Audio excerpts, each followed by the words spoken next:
The series finale of She-Hulk Attorney at Law is here. Does it keep the momentum going from the last episode, which many people will argue is the best one so far, or does it end up fizzling away? Let's talk about it without spoilers.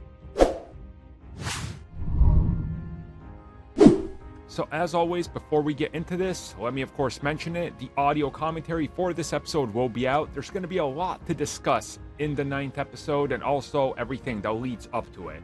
So with that in mind, yes, the 9th episode is the payoff.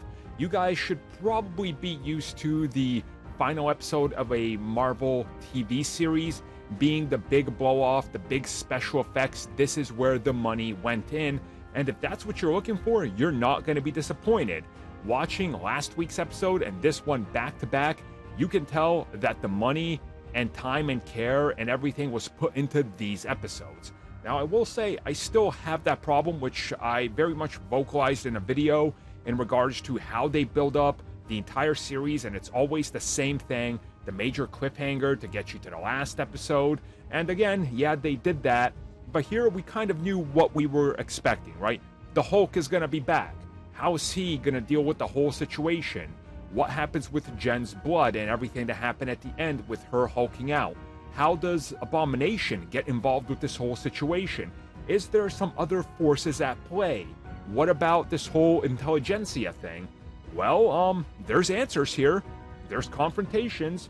There's confusion, and there's going to be a lot to talk about in terms of what this does for the MCU going forward and where it leaves She-Hulk, where it leaves Hulk, and the other parties involved. I will say I think some people will be disappointed that this episode isn't longer, but again, it is keeping with the runtimes of previous episodes and being a 30-minute comedy. And again, this is probably one of the less funnier episodes, with less of the typical jokes we've kind of grown accustomed to. But again, there's a lot going on here. And I personally feel that you could have maybe dealt with some of these aspects, maybe in the last episode and made the Daredevil one, maybe an episode earlier. And maybe older scripts did, because we know that the series was supposed to be 3 episodes longer. But again, due to shutdowns, production, and everything, they had to cut it down.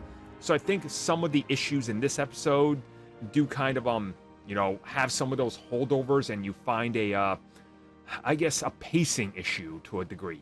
But again, it's the big blow off episode and it's the final one, and I think it delivers with that. So I think a lot of people are going to honestly enjoy this one. I think as a whole, it wraps up this series in a pretty decent way. It leaves me wanting more She-Hulk and seeing where she goes next. These characters as well.